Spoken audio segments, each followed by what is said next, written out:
to another edition of the Claw's Corner. Bob Crane was a drummer, radio personality, and actor. He is most well known for portraying Colonel Robert E. Hogan on the classic television series Hogan's Heroes, but that is just a very small part of the many great things that he accomplished in his lifetime. He was a talented drummer, and wherever he went, his drums and drumsticks went with him, whether it was at school, on the radio, in his Hogan's Heroes dressing room, on television appearances, or on the road. He then moved on to becoming a pioneer as a radio personality, becoming known as the man of 1,000 voices and the master of the interview. His guests included Marilyn Monroe, Ronald Reagan, Jane Mansfield, Mary Tyler Moore, Bob Hope, Frank Sinatra, and Rod Serling, just to name a few. It was during his reign as the king of the LA airwaves, when he had the #1 rated show on KNX CBS radio, that he caught the attention of CBS executives. His credits include The Twilight Zone, The Dick Van Dyke Show, The Alfred Hitchcock Hour, Night Gallery, Love American Style, The Love Boat, The Donna Reed Show, The Bob Crane Show, and most notably as Colonel Robert E. Hogan as Hogan's Heroes, on Hogan's Heroes, just to name a few once again. Today's guest co-wrote, along with Dee Young, one of the most comprehensive, compelling, engrossing, and fascinating biographies that I ever had the pleasure to read. Please welcome authors Carol Ford and Linda Groundwater to the Claw's Corner to celebrate the life and legacy of one of the most versatile and talented entertainers out there, Mr. Bob Crane. Thank you very much for being on the show. I appreciate it. Thanks so much for having us. So we have so much to talk about. I grew up in Waterbury, Connecticut. Again, that's where Bob was born. I know he moved to Stamford, but there's a lot of connections. I live right down the street from WBIS, which we're going to talk about. It's a radio station that doesn't exist in this area anymore, but he was a pioneer in radio, and I want to get into all of that. But let's start almost at the very beginning, because as I mentioned in the intro, from drummer to radio personality to actor, Bob led an amazing life. So tell me how going to the World's Fair, watching Gene Krupa change his life. Well, he was just about 10 or 11 years old, and he went to the World's Fair in New York, and he went with his parents and his brother, his older brother, and he went and saw Gene Krupa perform. And seeing him perform live with the drumsticks, those drumsticks mesmerized him. They just were. And you know, I have a whole family of drummers. I have 2 nephews who are drummers. My brother-in-law's a drummer. I saw, you know, I have friends who are drummers, and so, you know, I have a lot of experience. When somebody's a drummer, they are kind of a different breed. It just gets, the music just kind of gets into them. So when Bob saw Gene Krupa, it was something that sparked something in him. He loved music anyway. When he was little and would walk to school with his friends, when he was in elementary school, he would be singing all the songs of the 30s, you know, just going and skipping to school and so forth. But when he saw Gene Krupa and those drums, that was it. And those drums really introduced him to a whole new world of music and performing music and getting that rhythm down. He was in love with the big bands. He wanted to be in the big band. And it really did, that spark really was ignited when he saw Gene Krupa perform. And how could it not? If you were going to fall in love with a drummer in 1939, yeah, and, you know, want to go down that road, that's a really, you know, powerful, you know, person to see and to spark your interest. Definitely a great place to start. Definitely. Now, how did meeting Benny Goodman lead to him being taught drum lessons from Cozy Cole? Because that's an interesting story. Okay, that's okay. I'll dive in. Linda, I'll give you the next one, I promise.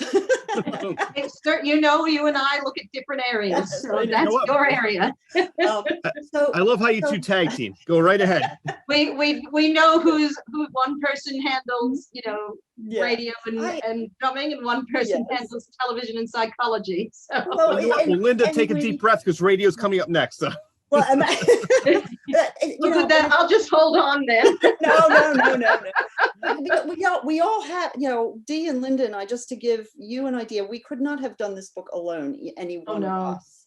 It was, Linda brought a whole part of the interviewing and journalism element to this book. Dee brought radio, her background in Connecticut radio, to this book and opened up that whole world for us.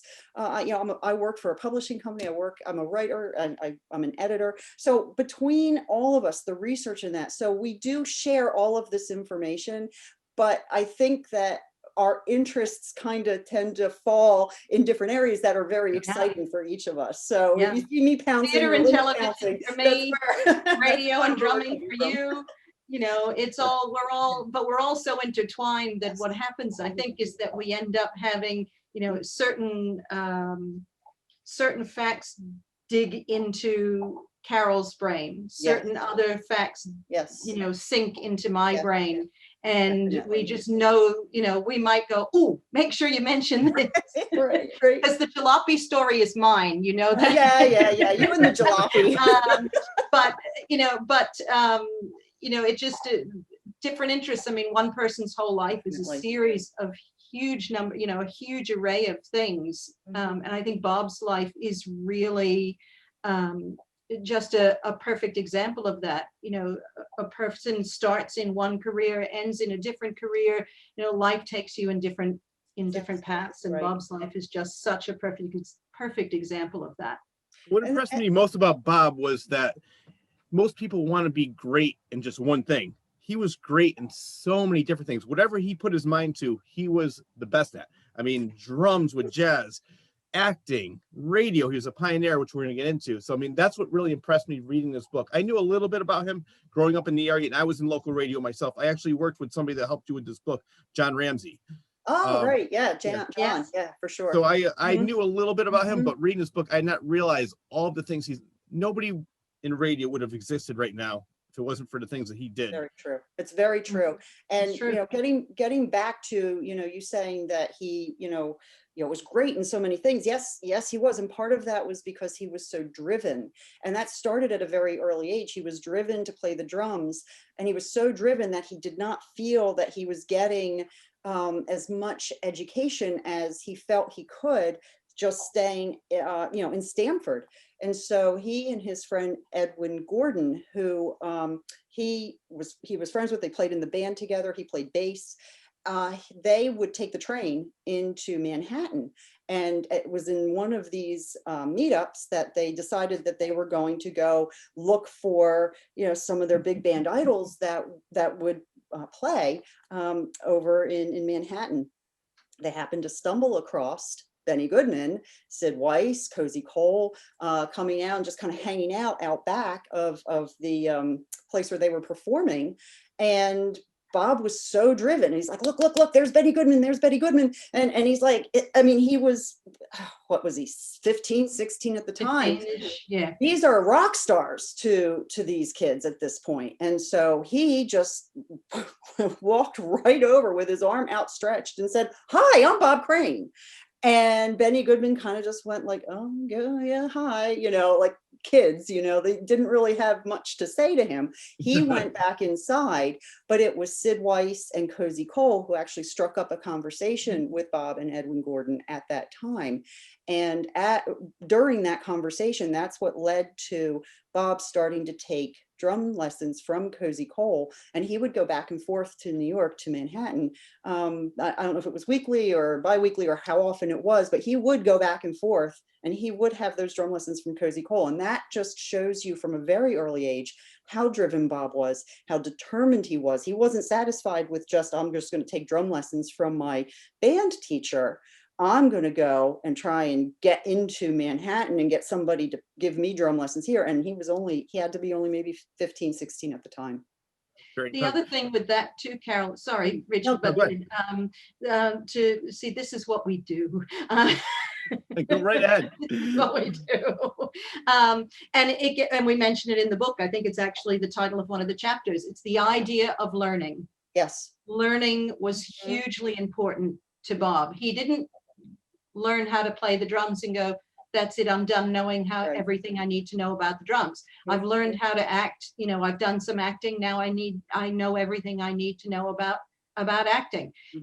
Even in audio letters to his cousin Jim, who was trying to get into radio in Connecticut at the time, and became the Great Dane. He said, just, you have to keep learning. You have to keep trying. You can learn something from everyone, including people that you don't like. You can, if you don't like someone's performance, you can still learn from that performance because you learn what not to do. You can, you know, you can listen to someone on air or playing drums and not like their technique or not like their shtick, and say, I'm learning not to do that. This doesn't play well. Bob was always about learning, learning, learning, learning. And that was a drive that he had, as Carol said. It was just a huge, huge part of who he was. And that followed him straight through. I mean, when he was in school, later on in life, he would admit in interviews that he didn't apply himself at his lessons, his regular lessons, math, reading, whatever, English, and he regretted it. So what he ended up doing was he taught himself things that he did not pay attention to in school. He read books on grammar, he read books on writing, he read books on history. He became one of the most best, that's a bad phrase to put it, but he became one of the best read people in Hollywood.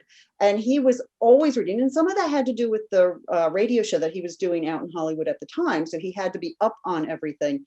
But he also just wanted to learn. He was like a sponge, and he was constantly reading, and that grew from him wanting to continue to learn, to continue his career climb and all of those things. So yeah, definitely. No, there's a quote that I wrote of his. I love it. It's everything you just talked about. It says, you've got to take a chance sometime or you never progress. And that is such a great way to think about things, because so many people are so afraid of failure. And the only way you can succeed is if you fail. You have to fail in order to succeed. So I love everything you've just said. And I think obviously it showed that he put himself 1,000% into everything he did, and it worked out in his favor. I mean, and even though sorry, go ahead. No, I was going to say, and even when it didn't work out, and we'll get to that later on, it didn't mean he didn't try his best. There were things that happened later on. When he gets into dinner theater in the 70s, people think that that's a step down. And at the time, it was kind of a step down for him, because he had been done Hogan's Heroes. He's now trying to reinvent himself, trying to get another show up and going, but he's typecast and all of that we'll get into later. But he still gave it his all. He went out on stage and he performed, he directed the Beginner's Luck and all the plays that he did in dinner theater as if it was the most best thing, most shining thing he could do. And he always gave it his all, always gave it 150%. And the one thing that I learned from reading this book was, no matter what he did in life, after drums, he did acting, dinner theater, and he did radio. He always had his drums with him. He was in Hogan's Heroes. He was always in the dressing room. Where's Bob? And you could hear him playing in the dressing room. It seems like that was maybe not, it's his first love, but was that his number one love, drums? Yes. Yes. Yep. Yes. Yeah. It was. In his high school yearbook, he said that he wanted to be a studio musician.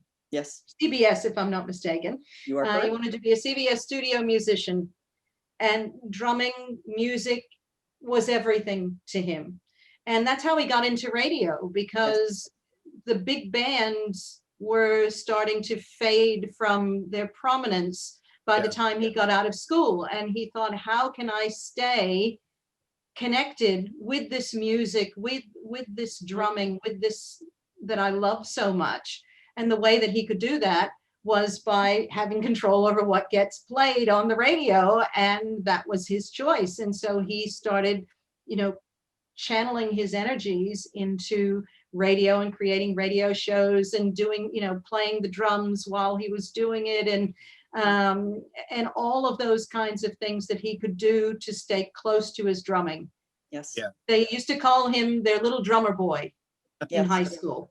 And the best part, everybody knew. Everybody knew. Yep. And even if they weren't, the way they would put it is, we didn't travel in the same circle, but everybody knew Bob Crane. Everybody knew. He would do the assemblies in school, and it would be a packed theater, and he would be center stage on those drums, and everybody knew who he was. Everybody. Everyone knew the Crane Catino band. Everyone. yeah. Well, I have to say, I watched a lot of clips of Bob Crane getting ready for this interview, and I loved watching him on Smothers Brothers, Red Skelton, Danny Kaye, and he is just having the time of his life. You could just tell he's behind a drum set, big smile on his face. He is loving life. And I think when I was in radio, they always said, you don't have to be funny, just have fun, and the audience can relate. It's similar to like watching him play drums or act, or even listening to him on the radio. I listened to a lot of his interviews on YouTube, and you can tell he's enjoying what he's doing, and that makes the show so much more fun. Absolutely. So, and he got a chance to play with a lot of his idols too. I read Buddy Yes. Rich, Gene Krupa, Tommy Dorsey, just to name a few. And were some of these, I think, was because he was in radio, he had them as guests. So I think he had a drum duo drum with off. was it drum Yes. off with what was it, Buddy Krupa, Krupa. or I mean Buddy Krupa. Rich or Gene Krupa? Gene Mhm. Krupa, yep. Krupa. Yeah, Mhm. that is the best. And Linda, you're gonna Dream be come happy true now. for him. Absolute dream come true, like highlight Yeah. of his career. Yes. I can only imagine that. I mean, that's what you want to do with your life, and these are your idols, and you're actually not only interviewing them, they're coming on your show. You get to have a drum off with these people, so that's the best. Linda, you're gonna be happy. I want to talk about radio now. You ready? Carol, you can Carol, take a help breath. me. Let's go on. Television's It's all my ours. side. I'll We're let you dive okay. in. I don't know. You I got two your are back. great. Go for it. You two are great. I love this. It's what happened to Bob as he took a drive to WLEA, hoping to land his first radio Oh. job. That is my story. Yeah. That is my story. Bob was young and he was poor, and let's face it, nobody was terribly rich in those days. And he got a call to say, you know, he applied for a job at WLEA in Hornell, New York, and they said, come on down. So Bob got in his little old whatever he had for a vehicle and Broken headed down jalopy, you can say. Yeah, I'm trying to be polite here. No, don't worry about it. And it broke down partway there. And he was desperate to get to this radio station because this was his big break. This was his chance to get in and do something. And oh my goodness, I need the chance to be on the air. And so he hitched a lift on a hay wagon, and he got to the station rather pickled with, let's just say, the odors of things that end up on hay wagons, and having hay and bits of hay sticking out of his suit and whatever. And he went in and he said, hi, my name's Bob Crane and I'm ready. And they said, that's great, let's hire you. Here's the broom. So they thought he was going to be the janitor, and he thought he was going to be the next morning man or next big Absolutely. DJ. That's funny. Absolutely. I mean, and it did work out well for him because he very quickly did end up on the air anyway. Yeah. But when he went there, he was absolutely positive that he was applying for a job on air, and he was not. Yeah. He Well, was that's another just great applying. example, But all because- of his radio jobs have ended up coming by Strangely. rather odd circumstances, that's hired true. for odd reasons. Yeah. Mhm. Well, you know what I like about that story is because most people would say, you know what, I'm not going to be a janitor. See you later. Thanks anyway, and walk away. He stuck with it, and then he got on the air. And if he didn't do that, who knows how his career would have went.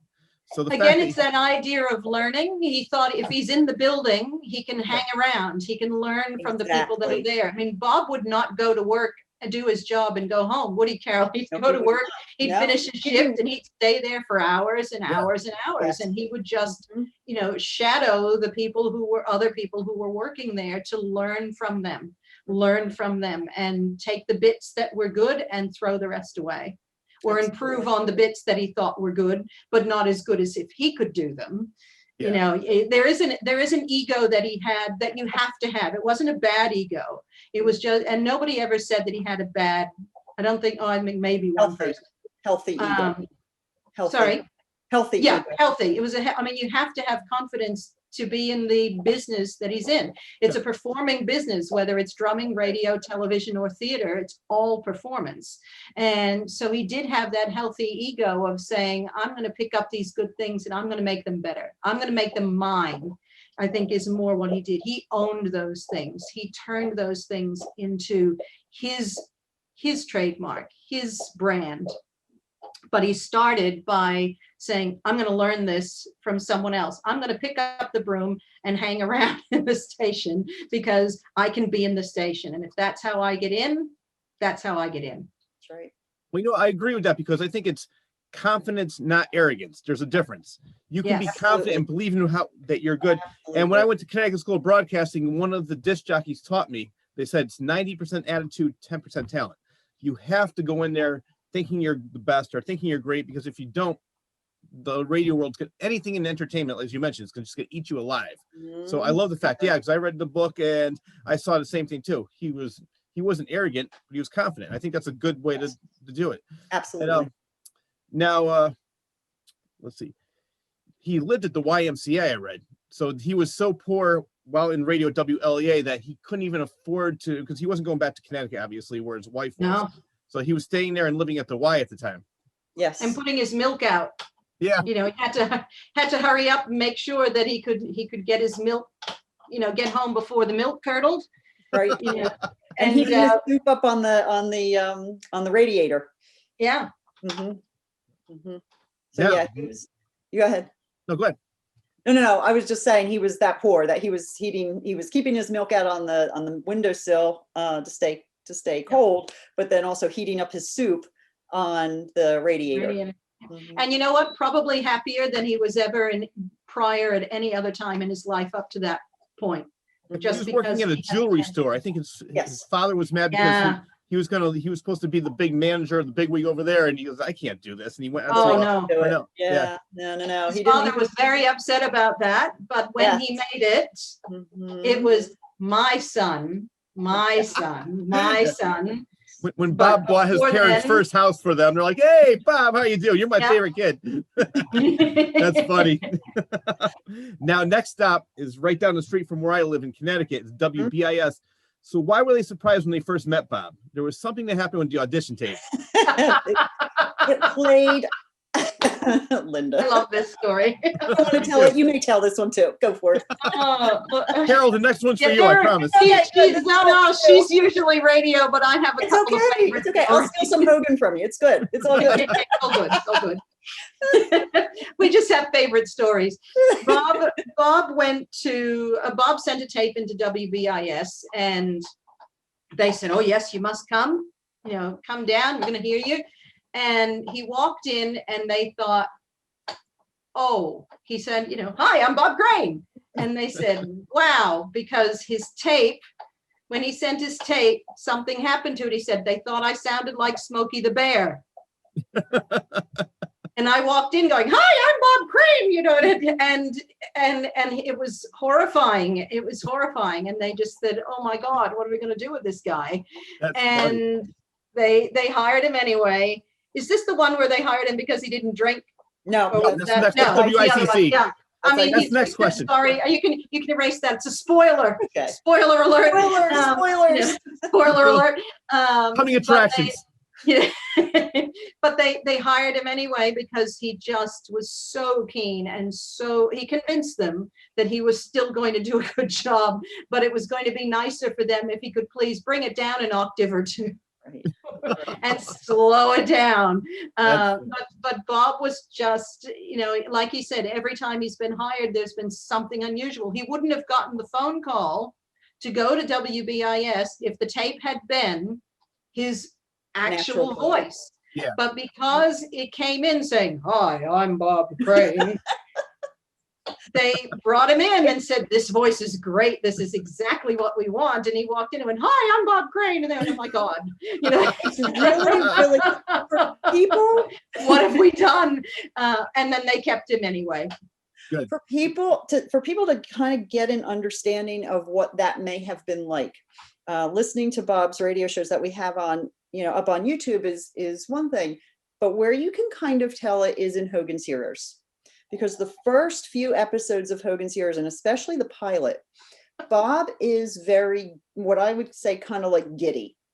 He hasn't really been an actor for very long. He's still learning, but he's got that very, he's trying to kind of adapt what he was doing in radio and kind of personifying Hogan in that way. And so the directors worked pretty hard with him in that first season to get him to kind of, you know, tone it down a little bit, and probably in the same way that WBIS was thinking when they met him and he was kind of, hi, I'm Bob Crane. That's kind of how Hogan was in those first few episodes, the pilot, and maybe Watch like the pilot. one maybe through 5 or something like that.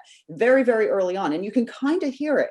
And then at one point, and jumping ahead a little bit, but one of the directors, it was either Jerry London or Bruce Bilson, and I can't remember off the top of my head, but they said, think John Wayne. And so that when he kind of had that to I think it was focus Bruce. on, he kind of tones it down, and you can hear it. You can hear the John Wayne, because Bob was an impersonator. He could impersonate, they called him the man of 1,000 voices in radio.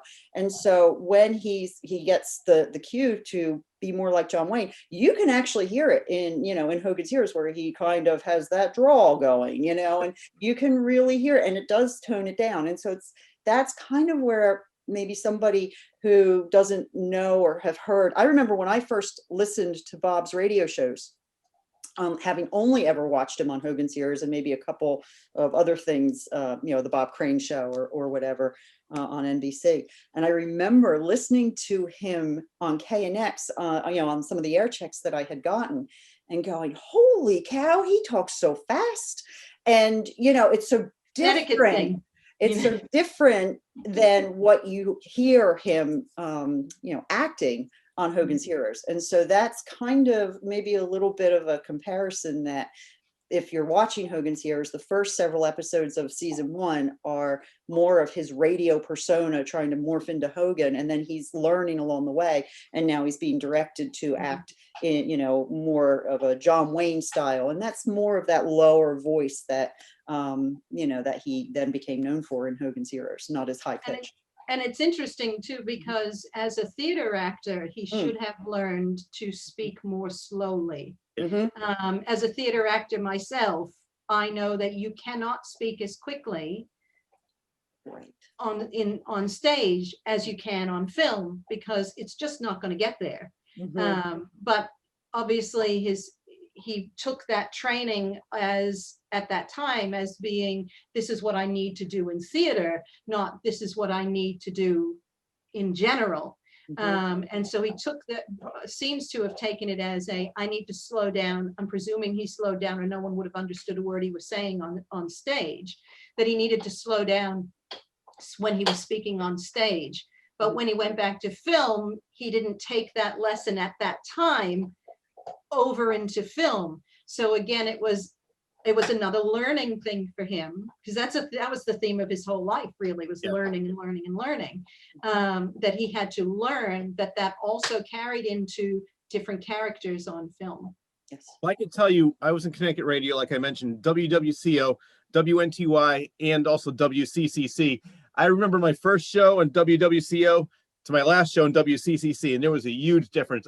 They told me the same thing. You have to slow down. What sounds normal speed when you're talking sounds very, very fast in radio. That took me a long time to get used to speak like this, and it sounds normal instead of like, hey, Sarah, how you doing? Did you record your own air? Like I was a radio news person, so I would occasionally record. You need an air check. So I would occasionally record, and when I listened to my first ones and I listened to my last ones, you think I'm a totally different person, an accent as well. Holy moly. I mean, I was a Massachusetts girl, and I packed my car, and you can't pack your car on the radio. And you can't pack your car on television. And Bob was Connecticut's very strong accent as well. And he had to learn again, and that's radio training. And presumably he worked on that again himself, self-taught. A lot of what Bob did was self-taught. That I can guarantee, if there was anything from LEA and BIS, that those air checks, those accents would have been very different from what we ended up getting from him later. I'd kill to hear some. I would kill or die to hear that. All right. But you won't hear much then, though. I'm sorry. But very, very, very different. That progression from this Connecticut. Every now and then you hear the Connecticut come out in Hogan. Yeah. Every now and then. It's rare, but you hear, it's like listening to James Spader, who's a Massachusetts boy, and you hear him say Tuesday and I'm going in the room. I always do this. And those are things that most actors will train themselves or be trained out of. And Bob trained himself out of most of that kind of thing. But every now and then you still hear it creep in. Just not often, but again, learning. You can't speak that fast anymore. Nobody's going to understand a word you're saying, Smokey. Get yourself sorted out. Well, you mentioned, one of you or both of you mentioned the fact that he wasn't done when the radio show was over. He would stay there for hours, just honing his craft, Yes. making sure the next show was just as good as the one before. And I love that, because most people are like, all right, see you later, I'll be in tomorrow. And like I always told people, I said, what sounds easy, because I remember when I was like, all you gotta do is turn on the mic and talk. No. The ones that are great make it sound like that, but there's a lot of work behind it that you put into it. I know I was doing the same thing. Of like, I would work on one show for hours just to make sure like everything's ready. I would get, because I worked at WWCO at the time, was an oldie station, so I would get all these facts about all the old bands and different things to talk about. And it's just it wasn't like, all right, I'm gonna turn on the radio, here's here's Bob Seger, or here's so I would always try to know what I was going to talk about before, instead of just turning on the mic, and because you could tell the difference between who's prepared and who's not prepared. And listening, I mean, I listened to the KNX years a lot on YouTube, and that's when he obviously was at his top of his game. But he definitely knew what he was doing before. I mean, we're going to get into the whole messing around with the sponsors and the different voices he did. I want to get into that later, but yeah, I agree with you. I love the fact that he took what he did. A good phrase for him would be having fun and getting it done. Yes. Yes. And a little trivia question, or not trivia question, a little trivia for everybody, because we were talking about WBIS. I was in Bristol, Connecticut on September 19th, 1976, as Bob was the proud Grand Marshal at the Mum Festival. I had a chance to see him. I didn't get a chance to talk to him. He was too busy on the float, waving to everybody with that big smile on his face. So I remember like how exciting it was. I was only 8 years old at the time, but I still remember. It's like, oh my God, that's Hogan. Yes. And he had time, or he made time for everybody as much as he could. So I guarantee you, if you'd had the chance to get near him, he would have. He was so grateful to his fans always. He was never too big to understand that the only reason that he could stay in the positions that he was in was because of the fans. He always tried, not always. He always tried to, I had to train myself out too. He always tried to, answer his own fan mail. He always made time for people when they came up, no good deed goes unpunished, when people would drop cigarette ash in his dinner.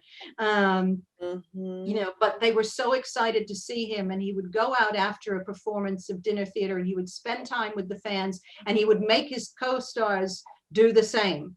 It was really important to him that his fans feel like they were important, and that's what kept that excitement and likability about him. So as an 8-year-old kid watching that parade, that big smile that would have been on his face was genuine. Would have been genuine. Loved it. Loved every minute of what he did. And to follow that up, Linda and I never had the chance to meet Bob. We were not in Hollywood. We were too young. I was only 8 when he was murdered. Linda, you were 9? Slightly older. Not by much. But Dee did get to meet Bob.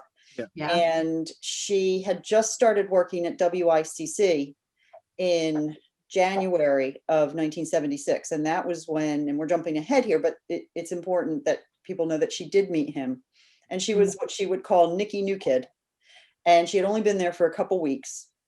He came back to WICC to help the station celebrate its 50th anniversary. And there, she was there, and she came, here he came out of the elevator, the big smile, he walked in and he commanded the room. And she shook his hand and she said, "Hi, I'm very glad to meet you." And he smiled and said the same thing. And then, of course, all the big wigs from the station whisked him away. And she was, because she was only the kid, the Nicky New Kid. But she did get to meet him. And her recollection of that was he came in, he was like a ray of sunshine coming into that room. And this is in 1976. He comes in, he does a 10-minute anniversary show at WICC with Al Warren. and others from the station. And he does 10 minutes, and he just slides right behind the mic at WICC, and he just goes right into it. And he just, he's not a big shot star. I'm just Bob Crane. I used to work here. And, that's who he was. He didn't think anything of, just being, he was just a regular guy. He just happened to be famous. And that's not to say that he wasn't aware of Correct. the impact he had on other people. That's correct. And everyone from day dot to the day he died will tell you that he had this immense charisma and magnetism. And with his fame, that only attracted more and more people, men, women, everybody just Yes. wanted to be near him because he was so charismatic and so personable. And he was aware of it, Yes. but he didn't use it in Correct. any way that was ever Absolutely intended to hurt anyone. And that's really important, particularly as you get to the end of his life. Absolutely. That Bob's attractiveness to all kinds of people was just who he was. And he never, in anyone that we ever spoke to or were able to become aware of, ever took that time, that power, that energy that surrounded him and said, you know what, I'm just gonna, he just wasn't made that way. It's just not, Rose and Al didn't bring up that kind of kid. Right.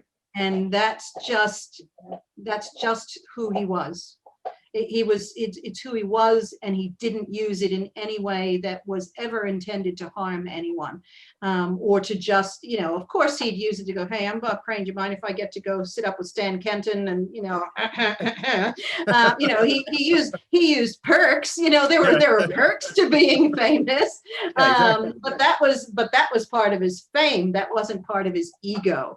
Right. And he didn't use that ego to ever swing things toward him in a way that they shouldn't. Or take advantage. Yes. And Rich, you talked about the cerebral palsy. When Bob came back to Connecticut, it wasn't just 1976 that he came back. He came back regularly throughout the 70s, all the way through 1978, the February of 1978, the year he died. And he did that as a personal favor to Elliot Dober, who was the Connecticut director, the state director for the Connecticut chapter of cerebral palsy. And so Elliot had worked with Bob first at WLIZ before the transition to WICC. And he himself had cerebral palsy. And so having that, connection to Bob in radio, when he became director, he would write to Bob or call Bob and say, we would like you to come out to Connecticut to do the local portion of the cerebral palsy telethon. And meanwhile, in California, the United Cerebral Palsy, the national cerebral palsy, they wanted him to do the national. It was more money, it was more exposure, it was bigger. And Bob turned them down, and he said, no, I'm going to go back to Connecticut and I'm going to do this for my friend. And he turned down lots of money from national and came out to Connecticut to do that for his friend for very little money by comparison, and really just travel expenses when you get right down to it. Basically, I think Elliot paid for his flight and maybe lodging, but a lot of times he would stay with friends when he came back to Connecticut anyway, or family. So, he would not let down a friend to further his own agenda. He thought a lot of Elliot Dober, and he came back regularly, at least 3 times that we know of, probably more. So, that adds to, the type of person who he was, that people don't realize that he doesn't get a whole lot of credit for, because all of this gets, brushed under the carpet in favor of, the big 3, which is Hogan's Heroes, addiction, sex addiction, and murder. And everything else, kind of falls to the side, which is wrong, because there's so much more to any human being, and there was so much more to him. And so learning about these elements of his life help complete that whole picture of him, rather than just the sensational stuff that usually people hear of. That's why I love the fact that the two of you and Dee celebrate his life. and not his death. And I know that you're really big on discussing his life and legacy. And like I said, I found out a lot of things I never knew about him, and just made me have so much more respect for him, even though I had respect for him in the past from like the radio things I knew. But him as a person, he was so generous with his time, and like you said, he was confident and not arrogant, and he would always be there for somebody if they needed help. And I love those stories that you told him, because both of you interviewed so many people, and they all basically said the same thing about him, except for maybe one or two people who maybe had a grudge with him for some reason, but who really cares about that? 99% of the people loved him, and they all said the same thing. It wasn't like they were, oh yeah, well, this person, same as that person said. They didn't even know what the other person said, and they were saying the same thing from their own experience with him. So I loved all the stories, and it makes such a great book. I recommend it to all my listeners, all my viewers. Buy this book now. When Linda and I and Dee, Linda and I would do a lot of the conference calls with the people that, so many of the people that we interviewed, a lot of them were done over conference calls. And this was juggling three times. In the middle of the night. Middle of the night for Linda, or early in the morning for me. In the middle of the night. You ever talk to Gary Owen at 1:30 in the morning? And I will tell you that early on, we didn't know what we were going to find out. Like, we were curious about who he was. And we had, Linda started the project. She started this, researching him, about 2 years before I came on board. Dee came on board about a year into it.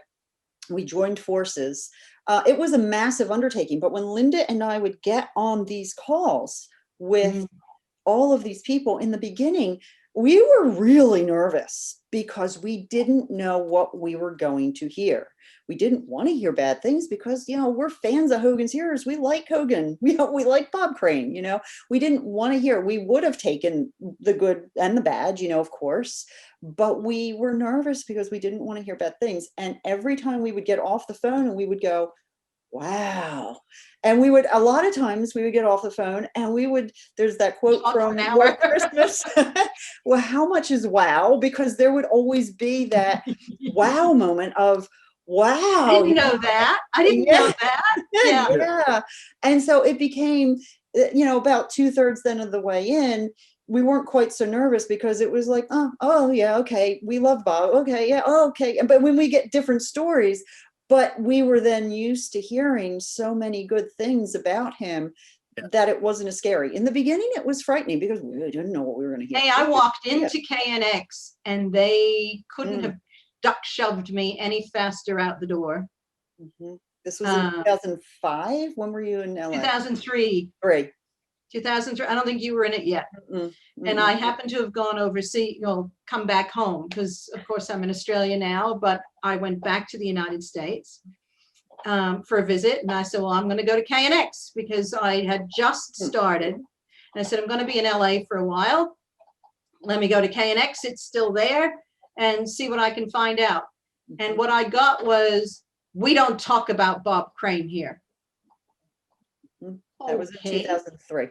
2003. We don't talk about Bob Crane. We don't want to discuss Bob Crane. And one woman snuck down. I don't even remember who it was. She just said, I'll talk to you about, I'm going to give you this name. These are the people that you can talk to about Bob Crane.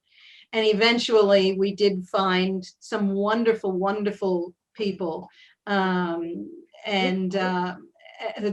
just told us all the things we needed to know. All the things that we wanted to know. But at that stage, but see, this was the naive me who had only just begun the project and had not seen, and thank God I hadn't, because it would have put me right off, autofocus, with that film which must not be named because it's full of rubbish, quite frankly, and you can't sue me for it because it's all proven lies. So by Schrader himself, by the director, straight out by himself. We don't intend to tell the truth, tell the truth. We just, how boring would that be? And I'm like, well, it wouldn't be boring at all, but thanks. But I didn't know the impact that film had on the people who cared about Bob, on the people who worked with Bob, and on particularly on KNX, who, you know, felt that it was like a personal affront. And I've only seen the film once, and I honest to God can't remember the bits that they put in about KNX, but it was enough that they took him off their wall Yes. as being part of their Hall of Fame. And that's ridiculous, because without him, nobody would know who that station was. I mean, Ralph's story, but you know, Were they doing this because they were being secretive? I mean, protective of him, or they were just? they were Nope. ashamed. They were They ashamed. didn't want were their name ashamed. connected with him. My They didn't God. want their name To connected follow with that him. up, I will say KNX is coming back around, and Yeah, I've had they are now. conversations with It's been a long through time. a mutual friend with KNX, and they are very much moving into the realm of, we want to learn more, because, you know, it's not a lot of the people that we talk to are part of a group called the Columbia Square Alumni Group, and they worked in radio at the same time or with Bob at KNX or KMPC. And they are very protective of Bob, and they are very happy to talk about Bob. And that's where we got a lot of the people to come on board, that and the Los Angeles radio people.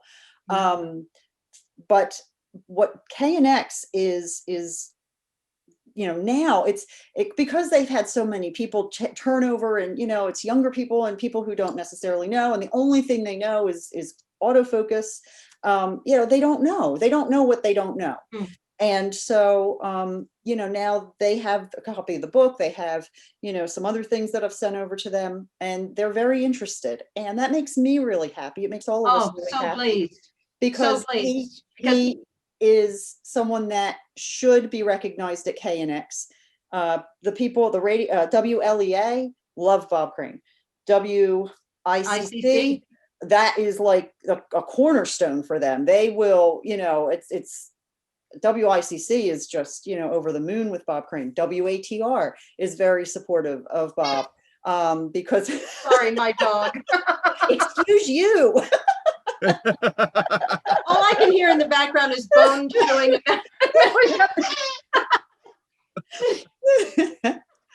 But in any case, KNX is coming into coming around, which I'm really happy about, because KNX should. Oh, it couldn't make me happier, because I remember I was sitting with Marty Breedlove outside the parking lot. Marty's just a big supporter of art. You're gonna get stuck with Cinnamon Squeaky Toy. I can't take it away. Hey, well, welcome to the pause corner. Yeah. I remember sitting out in the parking lot for about 15 minutes waiting for somebody to come and say that they would let us in. And we got that first, no, we won't talk, we won't see, blah, blah, blah. And the fella in the booth at the parking lot said, hang on a minute. And he made a call and got someone who said, come down into the lobby. That's as far as I got into KNX. But to go from that, shh, nobody wants to talk about him here, but here's some info, to embracing him a little bit. Embracing now the understanding that that stupid film was not who he was, and that there's a reality outside of someone's purported biopic. I feel like the purpose of the book was to prove that, and that just is an awesome feeling, you know, that to something that mattered to Bob so much. He loved working at KNX. Yes, he did. And to something that mattered so much to him, for the book to have made that impact on those people, we did what we set out to do by simply telling the whole truth. Well, to that effect, Carol, you have a great story. I'm not sure where you were. I think it was at a convention or some kind of book signing, and there was a woman that came up to you. Yes. And you can finish the story, but she was so happy after reading the book because she liked Hogan's Heroes, but she couldn't watch it anymore until she read your book. Tell me about that. Well, it was at the Mid-Atlantic Nostalgia Convention, and it was the very first time I had gone. And it was in September of 2015. And I had with me the Hogan cap that Bob's son Scott had let me borrow. because this was kind of the big reveal. Linda had done a presentation in Australia the day before, and I had gone down to the Mid-Atlantic Nostalgia Convention in, it's close to Baltimore, Maryland, but I had gone down there, and I had the last session of the convention. And so the big reveal for that presentation was going to be, ta-da, look at the hat, here's the hat, and we had it all in a nice case and everything, and oh, you know, it's the real thing. And so I didn't have it at my table in the vendor hall, but I had been building it up during the days leading up to the presentation. And I would say to people, oh, you know, there's going to be something big there. You might want to come to the presentation. And mind you, I was really, really nervous. This was the very first time I was going to present. I had a slideshow. You know, when you write a biography about a famous celebrity, nobody tells you that you're going to have to do a whole lot of public speaking. But in any case, so there was this lady who kept coming up to my table in the vendor hall, and I had a really large picture of the cast of Hogan's Heroes on an easel behind me. And it's in the book. It's at the, you know, it's where it is in the book, I don't know, but it is in the book. And she came up and she said, oh, I remember that show. I used to love that show. And then she would see the, you know, the stack of books that I had. And she goes, but Ham, I could never watch that show ever again after that film. He's just awful, terrible, yuck. I could never watch it again. And it was my favorite show, but I could never watch it because of him. And I said to her, I said, well, are you around for the whole convention? Yeah, I'm here, you know, for the whole thing. And I said, well, come to my presentation on Saturday. And she says, I don't know. And I said, well, you don't have to. I said, but I'm going to have something really neat there. And, you know, I'm going to talk about his life and so on and so forth. And I don't know. So she left. I don't like to pressure anybody, you know, short of dragging them to the presentation, but, you know, but so I went, you know, the days came and went, and she would kind of come back and she would circle back to the table, and I'd say, are you going to come? And she goes, I'm thinking about it, not really sure. So the day of the presentation comes, my presentation comes, I give my presentation, unveil the hat. Everybody's oohing and ahhing over the hat. Thank goodness, because, you know, it was my first time and I was really nervous. So afterwards, I had people, and I had the whole slide presentation. Linda and I have the same presentation. We tweak it a little bit to our style, but it's basically from birth to death. And then we cover very quickly, as quickly as we can, you know, as much as we can during the amount of time that we have. And afterwards, you know, people came up, they came up to just thank me, ask questions, and then also get a closer look at the hat and some of the other things that I had there out for people to look at. And the lady was there, and I was, oh, you're here. I said, I'm so glad you came. But she was crying and she had tears running down her face. And I said, I'm sorry, was I that bad? You know, because I'm thinking, it's like, oh my gosh, I brought this person to tears. And she said, no, she said, thank you. She said, you have changed my negative perception of Bob Crane and given me my show back. Good. And that moment, it hit me as to how powerful the book is, all the work that we do is. You know, the book came out, and we've given interviews, we've done, you know, things, you know, over the last 5-6 years, not so much the last year because of COVID, but you know, we've kept it going. We've kept the website going. We've kept the social media going. We have a podcast, which again, because of life circumstances, we haven't been able to do, you know, just so much, you know, with my family and what I was going through, and we've all had stuff. But we keep it going, because at that moment, this woman kind of represented a whole, you know, population of people who love Hogan's Heroes, who love Bob, who want to like Bob, who really, really want to like him, but felt that they haven't been allowed to like him because he's been demonized. And what we're doing is we're saying, you know what, it's really okay to like this man. You can like him on Hogan's Heroes. You can like him as an actor. You can like him as a person. You can like him, however, you know, as a radio person, because he's a human being. He was a human being. And we have discovered that he really is worthy of being a likable person. Was he perfect? No, he was not. Am I perfect? No, I am not. Nobody is. But what we can tell you about Bob is that he was sincere. He was someone who wanted to do good. He was someone that when he got tripped up, he eventually came to realize it and understand it and try to fix it. And he honestly had care and kindness in his heart. And that is someone who deserves a whole heck of a lot better treatment than what he has been given since his murder. I agree with you. I mean, that whole sensationalism, people should do their research, especially KNX. He put them on the map, and they should do their homework before just watching a movie. I mean, here's what I do. Whenever I really like a documentary, or whenever I like a movie, I'll watch the movie for what it is. Then I'll go back, maybe watch a documentary. If I really like the subject, I'll go read a couple books on it instead of just like, oh yeah, this is definitely, everything here is true. All this dialogue is real. No, movies are mostly embellished because, like you said, for some reason they think that fiction is better than Embellish fact. is kind with this yeah. film. Yeah, I mean, like, especially with his story. Another example would be Amadeus. I read a biography of Mozart. I think his real life was so much more interesting than Amadeus.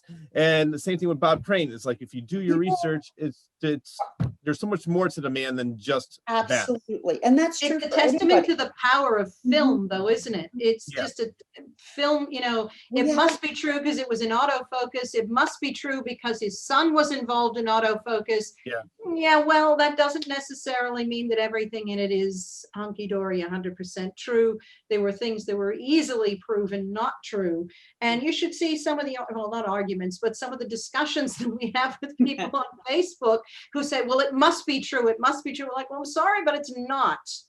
It's not. But as Carol said, was he perfect? Absolutely not. Did he have flaws? Yep. Did he make bad choices? Yep, he sure did. Have you done that? Sure. Have I done that? Sure. You know, it's called being human. He was perfectly human. He was perfectly, he was not perfect. As my friend Cliff said to me for a long, long time ago, he said, Bob Crane was not perfect, but he was perfectly human. And I think that sums up him. It sums up anybody, you know, I mean, we're all flawed, every one of us. And, you know, you get into these things where you watch something like I watched The Crown. I think The Crown is wonderful. Is it all true? And there's a whole bunch of people coming out and saying, no, you know, whatever you're watching that's based on, you know, real life or history, it's embellished. The Tudors take Henry VIII's two sisters and morph them into one for the Tudors program. So it's like, you know, why would they do that? Like you go through like a whole series thinking that Henry VIII only had one sister when he had two. But if you're only going to base your knowledge on that particular thing, then you're not going to know. And so, you know, really, you know, going to Bob, he proved to us that he was worthy of being a likable person. And I think we knew that going in. We just needed people to tell us that, you know, coming from the people who knew him, coming from the people who worked with him. We didn't know what we were going to, we didn't, I mean, when I started the project, I knew like nothing. I knew nothing. And when I say I thought, you know, we knew that going in, more just like a, you know, we would not have sponges. Just punches. We were just sponges. I had no idea. I didn't know anything about him. I'm thankful. I'm grateful. So grateful that one of my very first connections was Dee and Al Warren, and they led me to Bob's cousin. And that was the best start I could have possibly had, because the encouragement of Bob's cousin, Jim Senich. Thank you so much. Bob was a big teddy bear, and people think he walked around with horns sticking out of his head, but he wasn't. And I just wish somebody knew the truth, knew him the way I knew him. And that was the greatest incentive to keep going. But but family can often be biased. It doesn't mean that what they're saying isn't true, but it means that they can be more biased in their opinions or find excuses for behavior or whatever. But when we, the more people we talked to, the more we found that there weren't any excuses for his behavior. It was just, this is who he is. Leo McElroy, that was what I was snooping around a little earlier if I couldn't remember his name. Fellow he worked with at KNX. One of the best thing he ever said, which I think really just summed up who Bob was Bob was kind. He was kind to those he worked with. He was kind to those he knew. That's just who Bob was. Did he make mistakes along the way? Sure. Big ones, huge ones. I mean, professionally and personally. I mean, let's just not even go into the Bob Crane show. That he made huge mistakes there. Professionally made huge mistakes there. But in personal life, well, that's fairly obvious. But did he intend bad things? Did he do, no. I had someone ask me recently in a different interview, wasn't he a manipulative predator? And my answer was not intentionally. It was all consensual. We have to Yeah, put but that I mean, out there. again, going back to that, this is a different topic, but like going back off to that idea of the healthy ego and the awareness of who he was. Yeah. It wasn't, hey, you know what, I'm charming, let me just, it became a tool that enabled his addiction. Yeah. But it wasn't something that he set out to use. So when people said to us, he was kind, he was generous, he was this, even, and you hear those people who say, oh yeah, but look at this. You have to look at his life in context. Anybody can look bad based on a single incident or a single kind of act. When you look at, your life, my life, Carol's life, we would all end up with, look how horrible that looks. What a horrible person you must be. Oh, yeah. But when you look at someone's life in context, it's a whole different story, And I think Carol and I often veer off into this direction when somebody talks to us about a thing, or any part of his life. You'll see us often bring other parts of his life and other people that he's met, and in other decades of his life. We bring all of that into the conversation, don't we, Carol? And it's because it's all contextual to show what he acted this way. Like even in the professional mistakes he made in the Bob Crane show were based on certain things, other parts of his life, and wanting to do things well and wanting to take, feel comfortable about this and that. All of someone's life has to be taken in context. You can't take anyone's life as a single dimension. Yeah. Can't Well, take a perfect example to describe what kind of morals Bob Crane had is when his son was a big fan of the movie Saturday Night Fever. What did Bob do? Edited it out. Yes, it was He one of edited the out last all the things parts he he did. thought were He not. Edited out all the bits that he thought were his young son. Scotty was, I think, 7 at that time.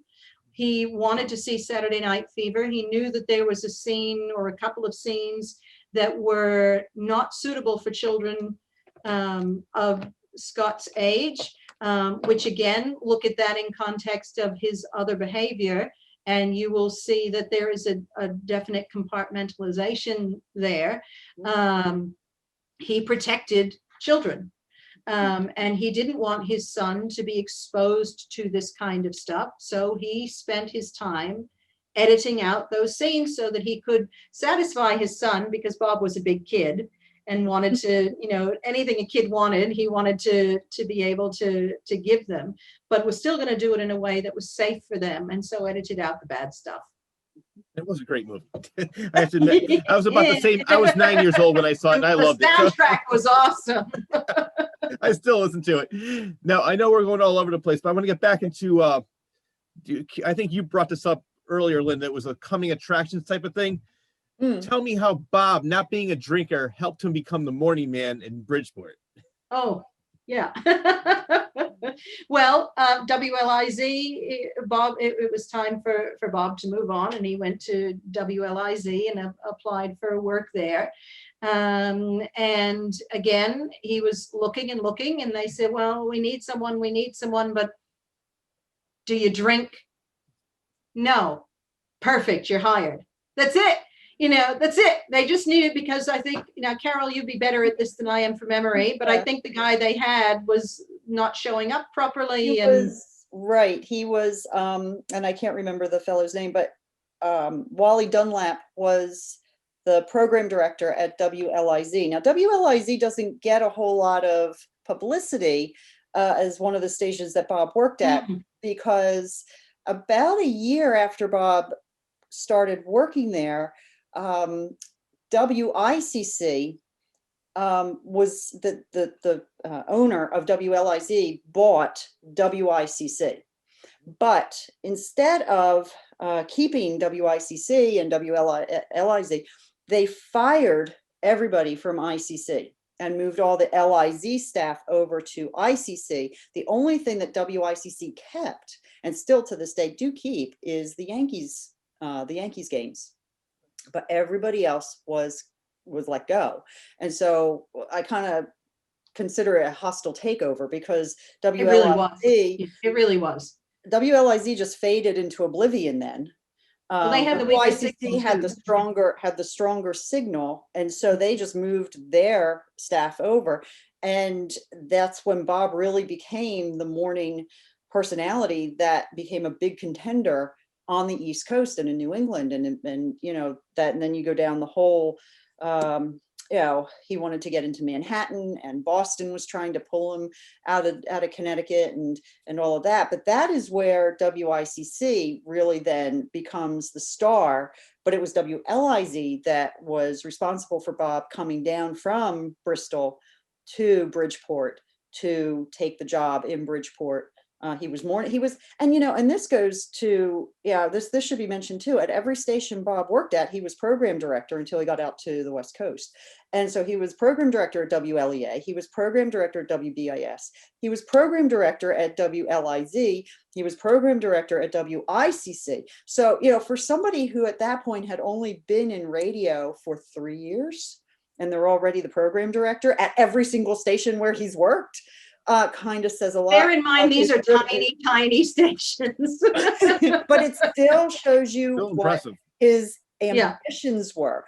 I mean, being somebody new in the business and then being given that kind of responsibility, if that were me, I'm pretty ambitious, but I don't think I would have taken it, right out of the Remember gate. too, the chance to these little, now I've laughed and said these are little stations. Oh, there's a dog.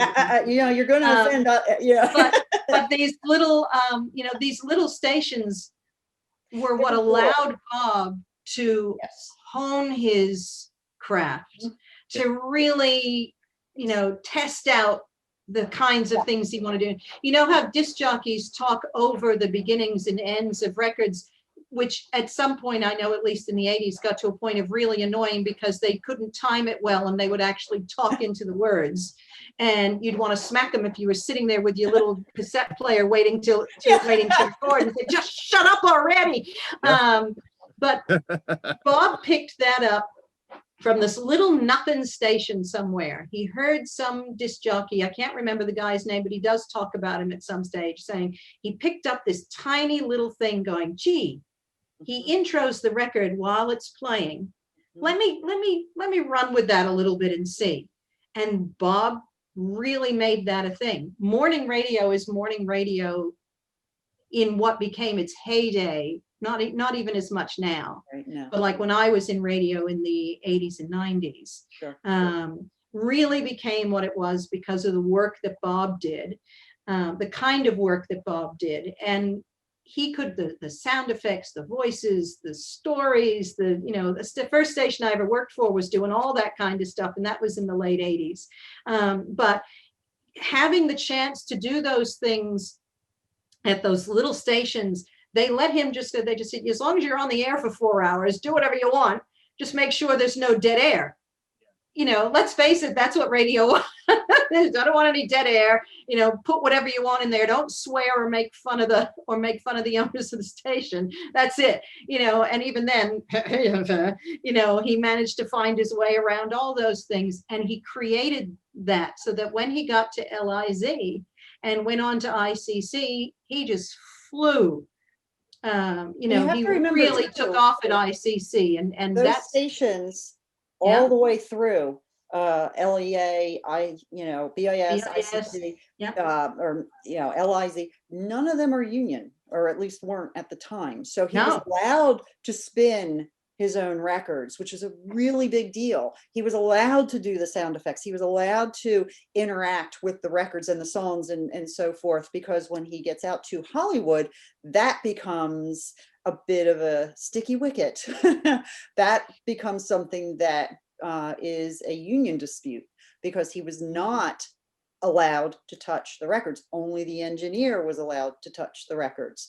And so it almost led to a big strike out at KNX. KNX really, really, really wanted him. And so the station went into negotiations with the engineers union. And what ended up happening was the engineer would play the songs and the commercials. And Bob could play his sound effects, his voices, his recordings, his, whatever else he had as part of his show.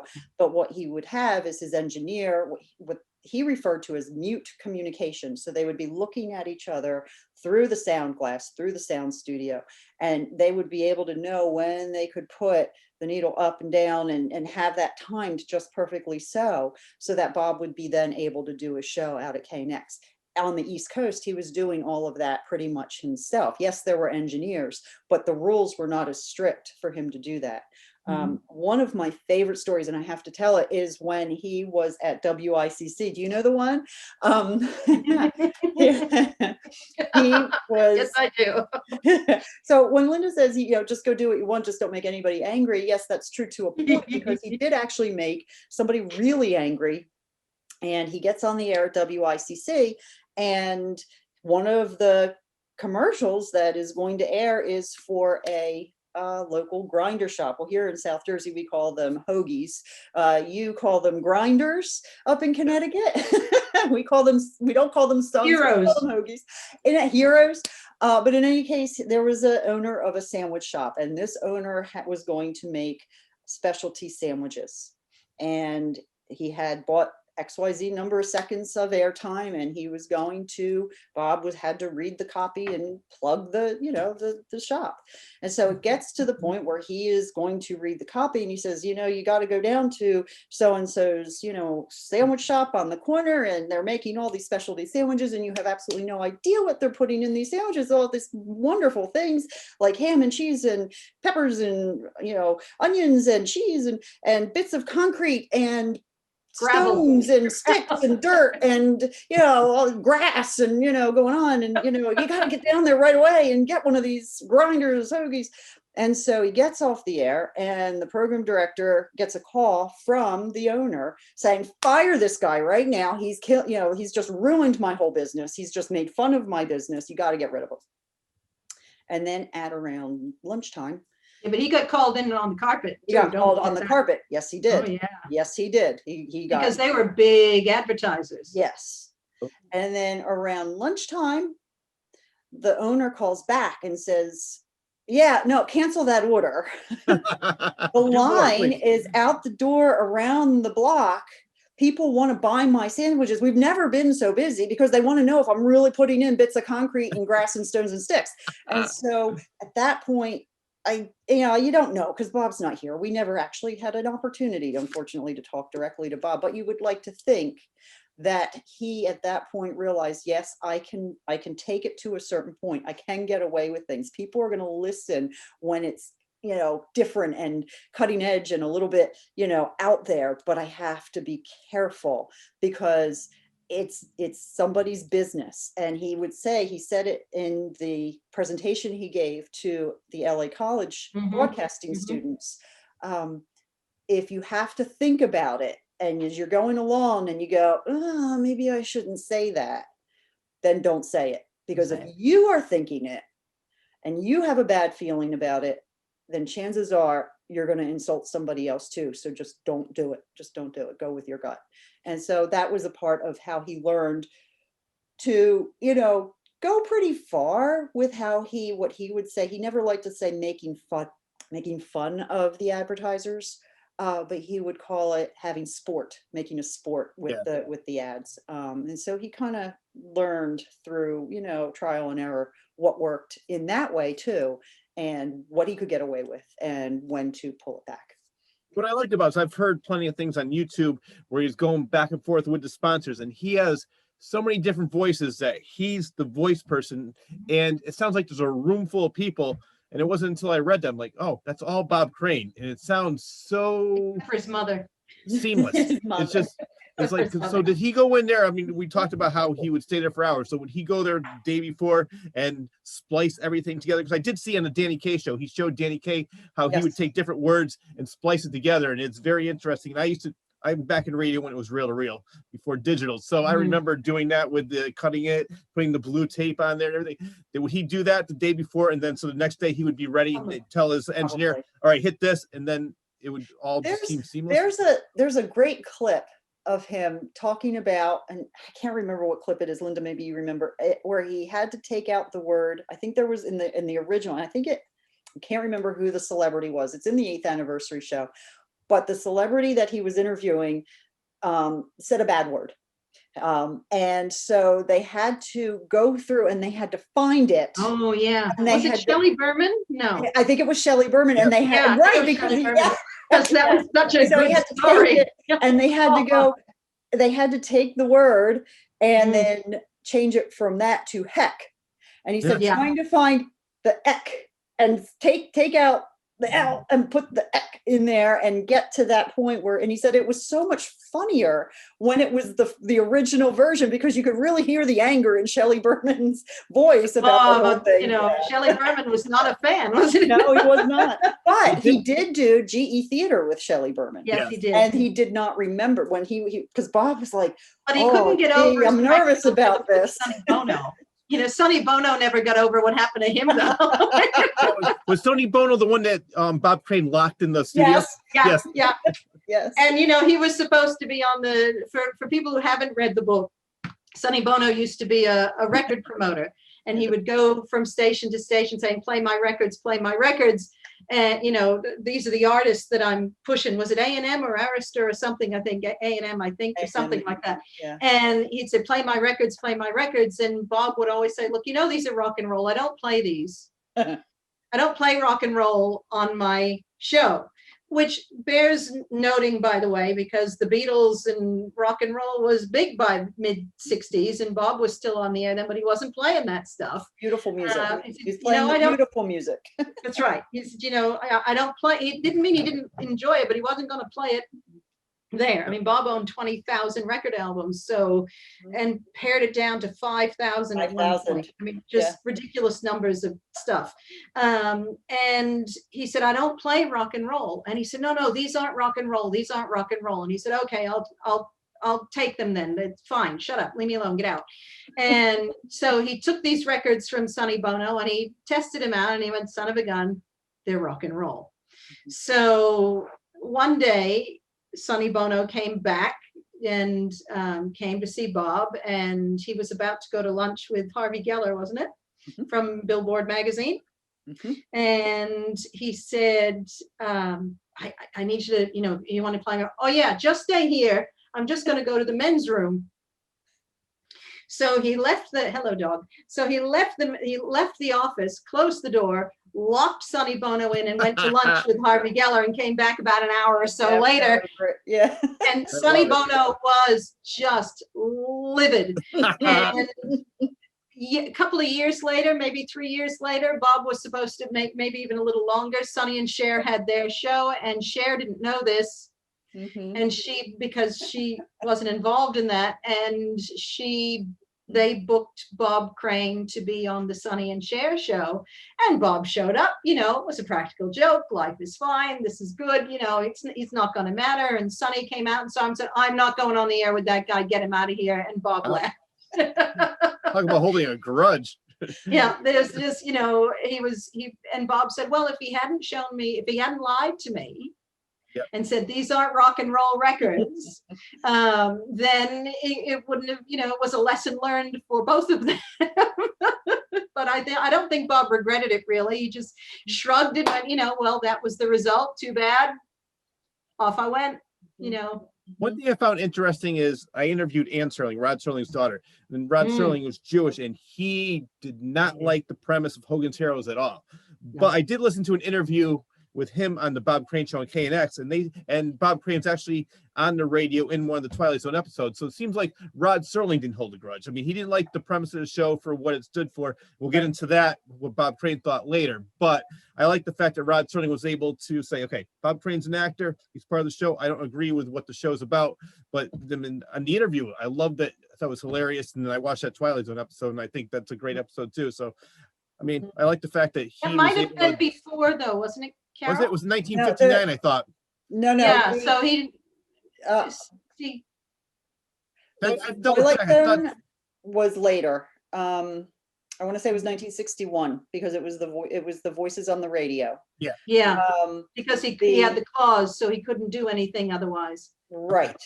And of course, then Hogan's Heroes was it started filming in early 65. So yeah, the Twilight Zone, but Rod Serling also had Bob on one of the Night Gallery episodes. Yes. So there was no, from what I could tell, or from what we could tell, there was no animosity. I believe Karen Crane, Bob's daughter, one of his daughters, is on friendly terms with Ann Serling's daughter. So it was a professional thing. Rod Serling didn't like the premise of Hogan's Heroes, and he has every right. And I wrote an article about that for the Twilight Zone, one of the Twilight Zone fan groups. And it's okay that you don't like certain things. If we all liked the same thing, then it would be a really boring place. Exactly. I started the article by saying I wrote Bob Crane's biography, but my mom hates Hogan's Heroes, so you can't all like the same thing, and that's okay. Personally, Rod Serling probably wished Bob hadn't taken the role, but Bob made all kinds of arguments as to why this was not something to be offended by. And when you really look at the show and take it apart and see it from that perspective, people will say, well, it's a concentration camp. No, it's not a concentration camp. Oh, well, they make light of the conditions in POW camps. And well, it is a comedy, but I don't think they make quote unquote light of it to a degree of their, basking in the sunlight. And you have to remember how important it was to Bob that just carrying on from what you said about being, offending anyone. Bob made sure that he did. That he was not going to take on, he would quite happily have turned that job away if he had thought that the bulk of veterans would be offended. I mean, his brother was a veteran and barely made it out of the war alive. And when the pilot was done, Bob went to veterans groups and said, I need to know, is this a problem? And the veterans loved it. And the POWs in particular loved it and said, if we hadn't laughed, we wouldn't have made it through the war. And so the people who understood it for what it was thought it was fantastic. Yes. Yep. One of the coolest things to piggyback on that, and I didn't mean to interrupt you, Linda, but no, sorry, we're good at this. When I was at Mid-Atlantic Nostalgia Convention a couple years ago, I had a gentleman with his son come up to me and say, I really enjoyed the part of this book where you talked about Bob sending the trailer, which ended up being the pilot, and the pilot without the laugh track, mind you, to veterans groups. I would think I was one of the very first people to see this show before it aired. And I said, was your dad a veteran? And, he says, yes. He said, my dad and I went to see what they called was a new TV show, and they wanted my dad's opinion. And so he and I went and saw the pilot. It was the pilot. He said of the pilot of Hogan, you know, that he now knows is the pilot. Back then he did not know what it was. It was just something that they were screening. And so they went and they saw it, and he said, yeah, my dad was part of the veteran. He was one of the veterans that had to, you know, that they invited, and that he had to give feedback. He gave feedback for the show saying that this was, you know, something that was offensive. He said it was a little strange. He said it wasn't something that, it was very far-fetched, but it wasn't offensive. It was not something that offended my dad or the veterans that we were with. And one of the actors, I think was it Robert Clary, he was also a POW. now he was in concentration He was camp. in a concentration camp. Yeah. So he, Yeah. I mean, and then he was on the show. And also the actor who played Colonel Klink, was it Werner Klempener? However you pronounce the last name. Yeah. He always wanted to make it seem like that, he was the commandant, but he would always be the full. So the Yes. show, I love the show. I grew up watching it when I was a kid, and I think it's funny for what it is. They're not making fun of that whole tragedy. No. It's just a comedy. And I was able to, even at that young age, discern the difference between tragedy and comedy, and say, enjoy the show for what it's worth. And I'm glad most people did too. One of my favorite interviews, and I think Linda, you'll jump on board with this too, is Robert Butler, who was one of the first directors. He directed the pilot. He directed a few episodes in season 1, and he gave us a beautiful interview of just the whole universe of Yes. the show being set with a backdrop to war. He says right away, you've got these raw emotions of these guys could get killed off at any moment. So you've already got that backdrop. So right away, it raises that tension. And, having it be, goofy or silly or anything like that, it would not have worked, because you had to keep that tension piece of the war. If Hogan's Heroes had been produced in the 1970s as MASH had been, you would have seen a much different television show. As MASH Hogan's Heroes and MASH are like cousins. Hogan's Heroes lays the groundwork. It's still very tongue-in-cheek. It's still very, silly, sight gag oriented.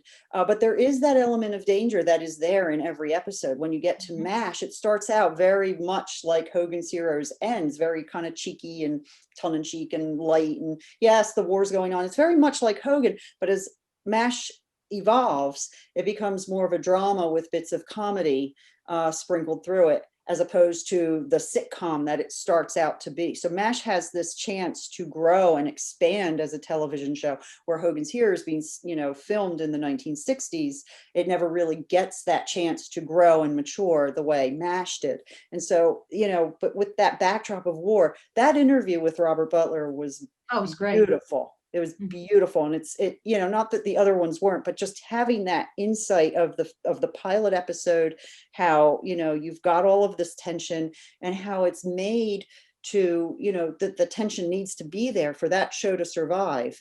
That's really important to the success of Hogan's Heroes and to the longevity of the show too, because if it were just a tongue-in-cheek and kind of silly sight gag thing, I don't think it would have lasted and had as much longevity as it does even today, with kids falling in love with these characters and becoming very much excited and animated and about the whole show, the way I was when I was a kid, and going, I gotta watch it. It's on twice today. See, MASH was on 4 times a day when I was growing up.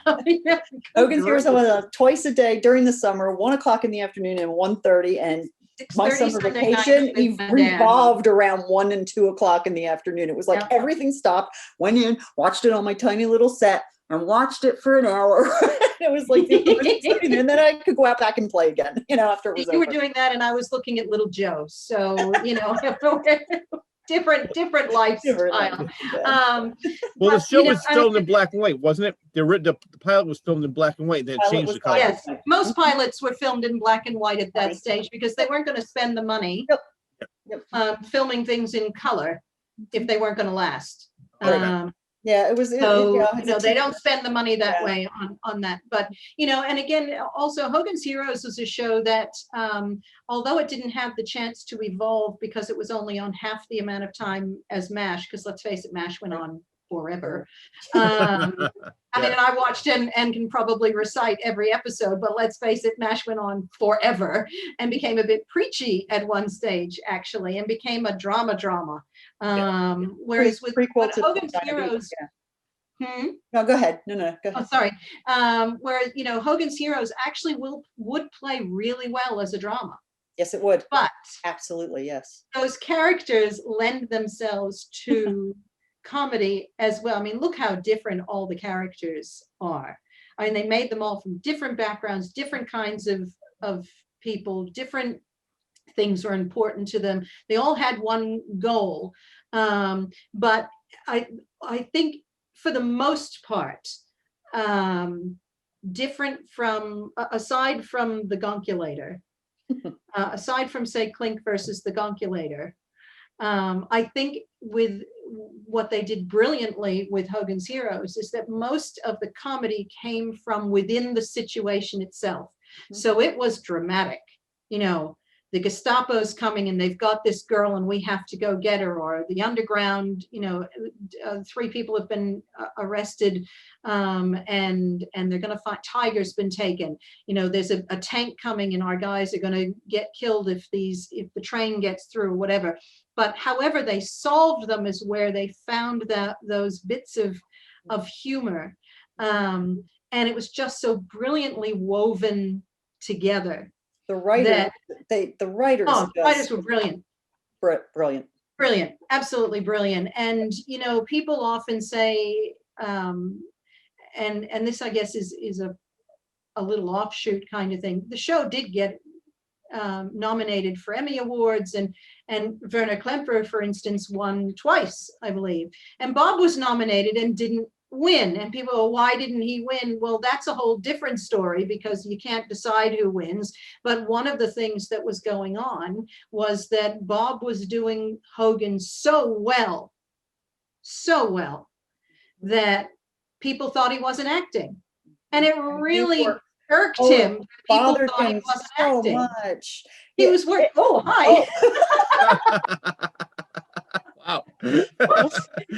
This is Cinnamon. Hello, Cinnamon. That's funny. Settle down. Hang on.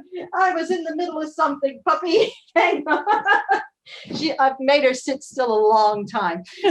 But you know, hang on. We're just going to pause for a second here. Hold on. Hey, no problem. Can I help you? All right. We'll be able to cut this part out. This is your commercial break. Yes. We'll be right back with the Claw's Corner of Carol Ford, Linda Groundwater, right after this.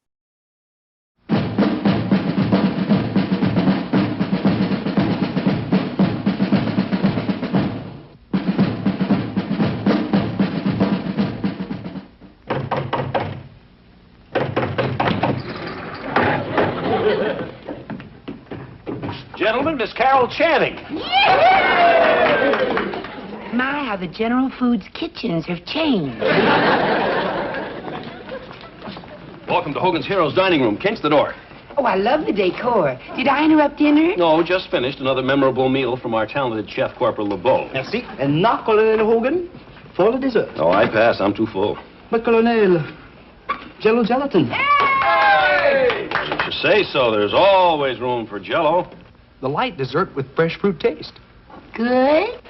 Beautiful. Any whipped cream? Something even better. Hey. Dream Whip, the whipped topping mix. Stays fresh on the shelf, ready to whip up any time. And only 14 calories per tablespoon. How about that? That's right. Dream Whip has more than just a flavor of whipped cream. Watch it. Here comes the Commandant, Schultz. Quick, Carol. Follow me.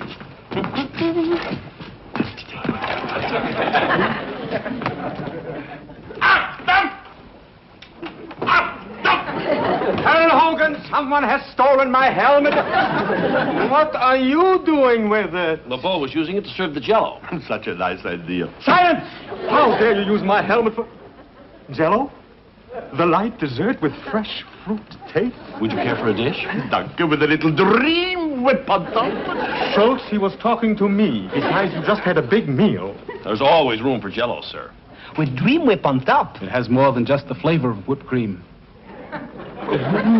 bar. Sergeant Schultz, eating with the prisoners is absolutely forbidden. Now report to my office. Put more dream whip on it, will you? Sergeant Schultz, not a word about this to anybody.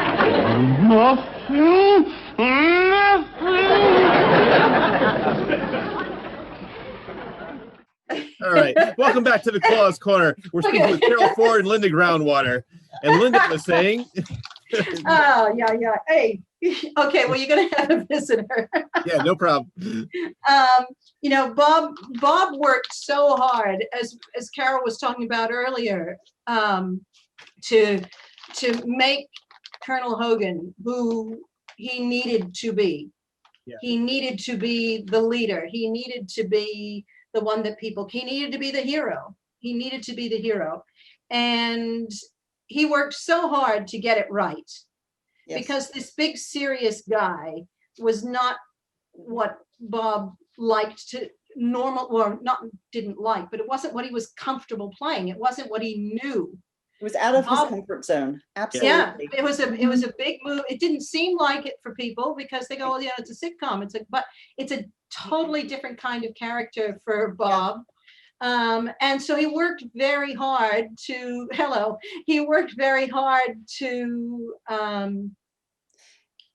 bring that character to life in the way that he needed to bring that character to life.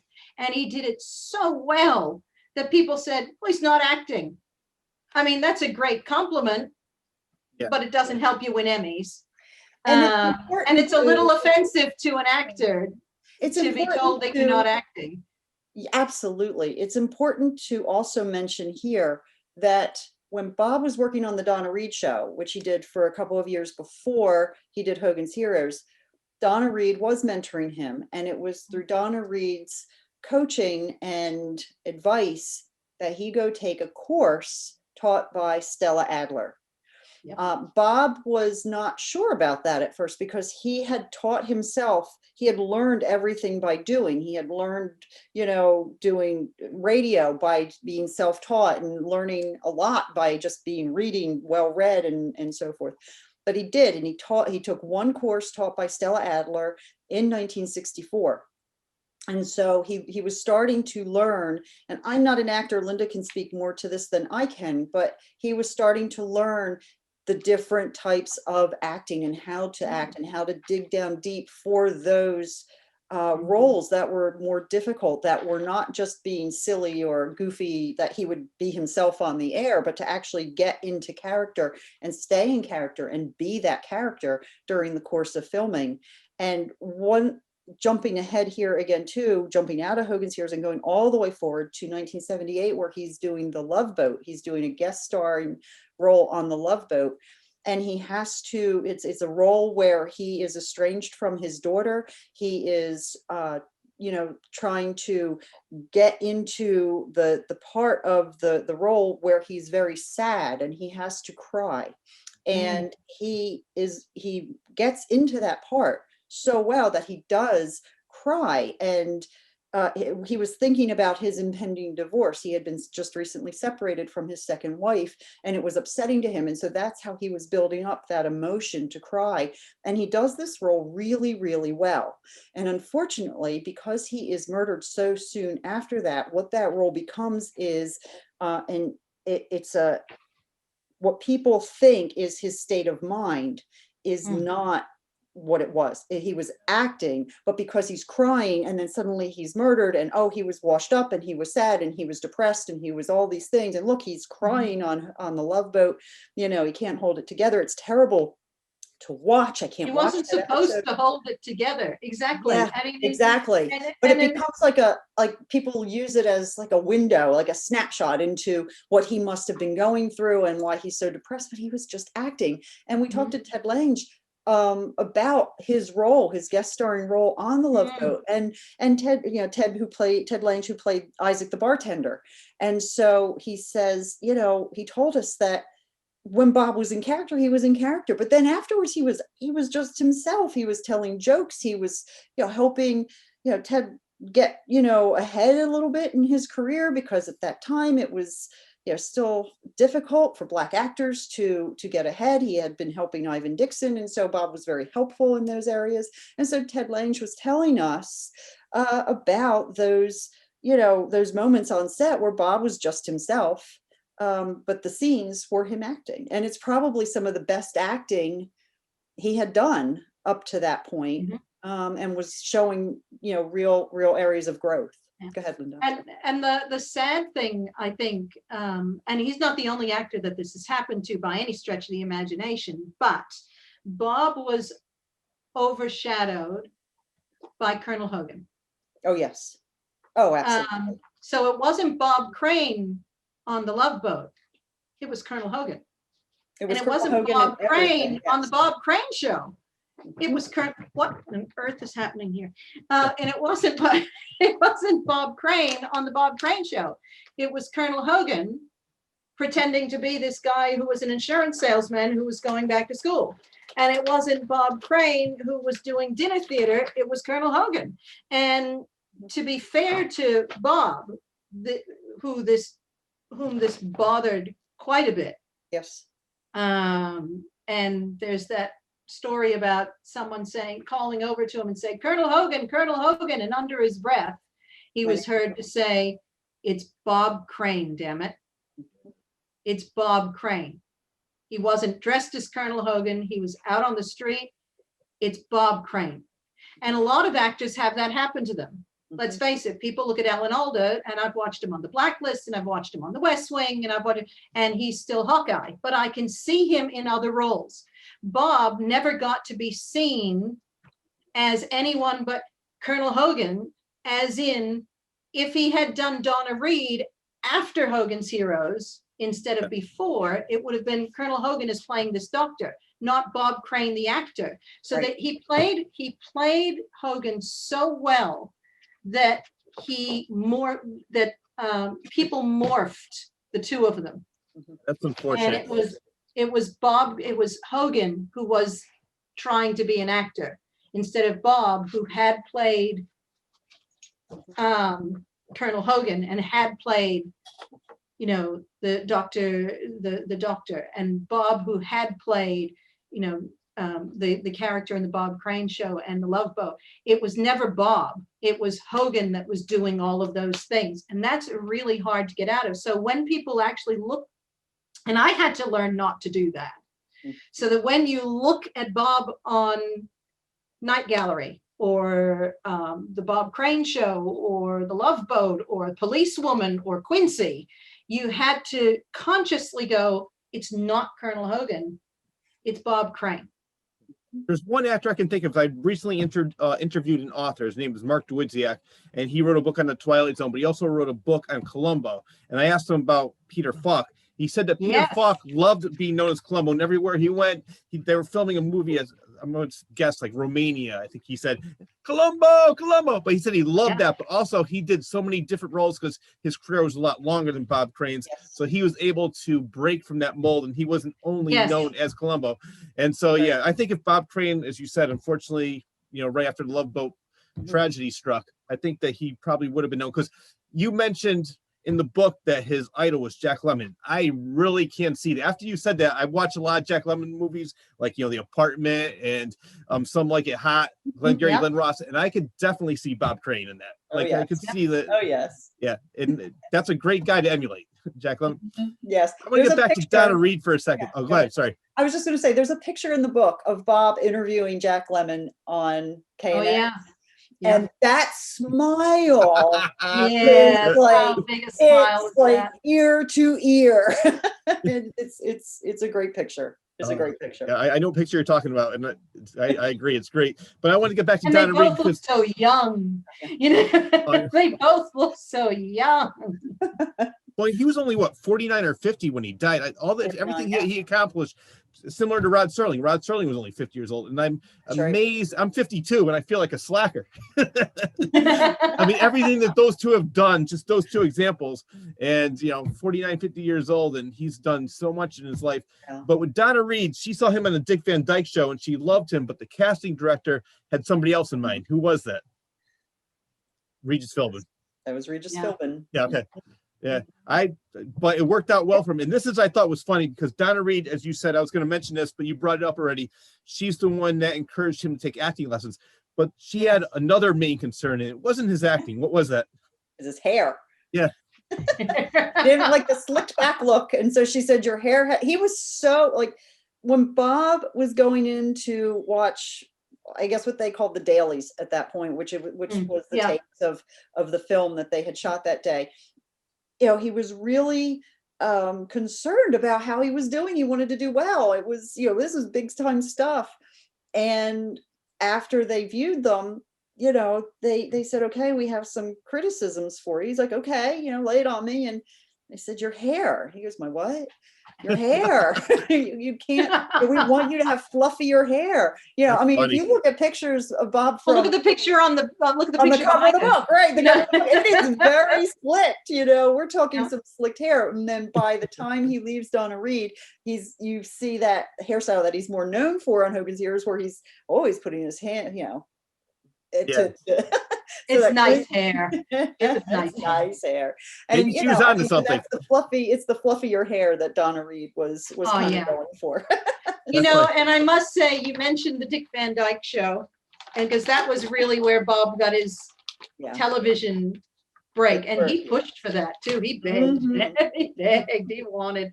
And I must say, I think that is one of the best things Bob ever did. One of the kids is sick. No, I have a roam from Reed. Rod. I have a roam from Ride. It was just so up his alley. And he plays drums there too. And he plays his drums there too. And he was so young. I mean, you talk slick back hair, man. That was, he was this tall, skinny kid from Connecticut. And 32 years, 32, 33 he was years old. 62. So he would have been what, 34? 33, 34 years old. If it was 1962, it aired, I think. So he'd have been 33, 34, or maybe he filmed it when he was 32, but it was like 33, 34 when it went on the air. And he had just, you know, gotten out of his no acting clause from KNX, because KNX was used to radio people who came out to Hollywood because they wanted to become actors. And Bob hadn't originally done that, but he really did want to get into the acting thing. So he signed his 5 years no acting clause contract, still filmed a pilot in between. And then went on the Dick Van Dyke Show and just blew everyone away. I think it's there where if you get a chance to watch that episode, which is called Somebody Has to Play Cleopatra, it was really just, and if you look at it with a jaundiced eye, you will say that that character is what Bob was. But again, that's not correct. But when you look at it with that jaundiced eye, you would see that. But what I see is just a guy who had a ball and was really talented, and showed that he could work with the best, because Dick Van Dyke and his whole team were really the best. Yes. Millie and Jerry and, you know, and Mary Tyler Moore, of course, they were all amazing people. That was I consider that like one of the perfect shows. There's very little that they could do wrong in that show. And you could really see where those acting chops were starting to come in. But that was pre-Lessons. Yes. You know, that was pre-Stella Adler. So there was some real raw talent there that he really just needed to hone. I'm glad Donna Reed saw that in him. Yes, absolutely. That episode, and she really wanted him. She really wanted him. Yes, she did. Tony didn't. Eddie Foy didn't. Eddie Foy didn't want him. The casting Eddie Foy wanted Regis. But Donna wanted.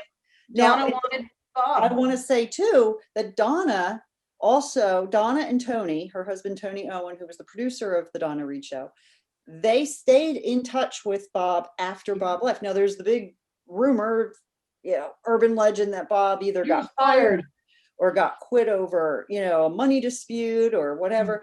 Bob simply just got bored. he got bored. He didn't want to play the next door neighbor that's, you know, with the wife and kids and picket fence and da da da da da. He wanted something different. He wanted something that was kind of out of the envelope. Mhm. And so That's why Please Don't Eat the Daisies went aside. Was it My Mother the My Mother Car? the Car, yeah, he was offered, when he you left know- the Donna Reed show, his last day was, he left after filming on December 1st, 1964. And the second he was gone from the Donna Reed show, he started getting offers left and right from the shows that Linda just said, My Mother the Car, Please Don't Eat the Daisies. There was one with a picture shows. of General Lee hanging on the wall that talked back to you. And he was Oh, like, "Are you yeah. kidding me?" And, you know, so I think it was General Lee, I don't remember, but I think it was that. But then that's when he had a chance encounter with the developers of Hogan's Heroes, which at the time was called Hogan's Raiders, and they explained the plot to him and the premise, and he wasn't sold. He said, "Are you kidding me? Like like what?" Please just And- watch. Please just watch. Please just look. Please look. Yeah, and then you know, the rest is history. But yeah, the Donna Reed show, that Donna Reed and Tony Owen stayed in touch with Bob, and when Bob got Hogan's Heroes, and when it premiered on September 17th, 1965, Donna Reed and Tony Owen, along with others, Jerry Lewis, Lucille Ball, but Donna and Tony sent Bob a telegram that said, "Good luck, congratulations. Our loss is America's gain." And that came from Donna and Tony, and that is in the book as well, the actual picture of the Western Union telegram.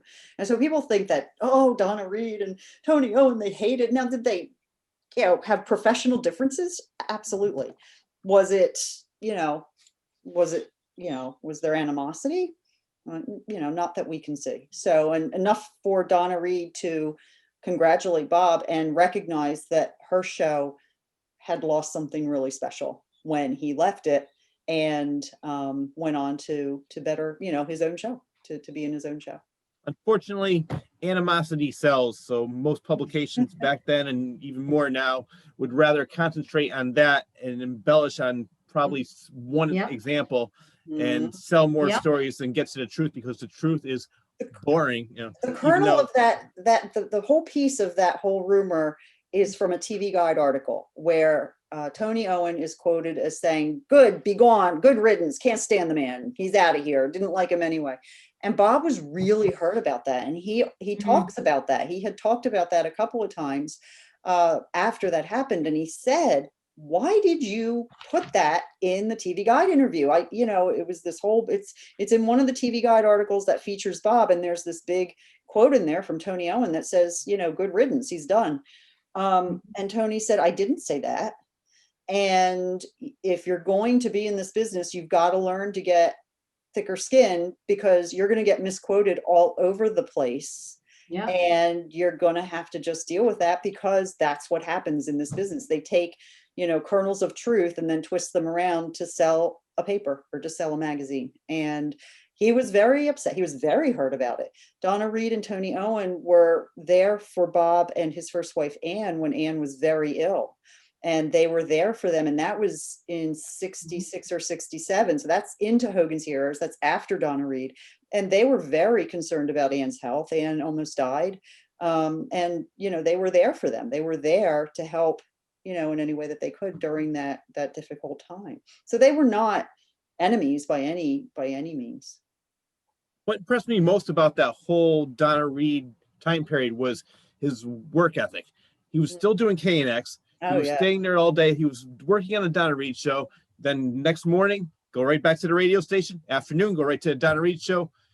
I don't even know when he had time for anything else but that. Nobody does. Amazing. It's really a grueling schedule. He didn't sleep a lot, did he? He He didn't Obviously sleep not. a lot. He'd be up till midnight, because remember, when you're doing a radio show the way he is, which takes a lot of preparation as it is, and then you're doing a television show where you must memorize lines. Yeah. You don't have time for anything else. You know, know. there is no time for anything else. Amazing. So he just worked. He worked because he loved what he was doing. Mhm. And I mean, people can argue whether he loved what he was doing because it helped him to avoid other things or whatever. You know, if you go through the whole psychological mumbo jumbo, we weren't there. Right. All we can see, you know, we didn't know him. We've only, you know, he didn't talk to anybody that way. Like he didn't say that to anybody that we're aware of. So we have to presume that what he was doing was something he was doing because he loved doing it. And we know he loved radio, and we know he loved acting. And so he focused his attention there. He had just at the same time, though, making Yeah. all the baseball games, you know, Yeah. he was still the dad at home. He would take kids, you know, Bobby to Little League and, you know, go to the dances or things that, you know, the girls had on. He just lived every second of his life. He squeezed something out of every minute. I had He to take a did. power nap just to get ready for this interview. Goodness gracious.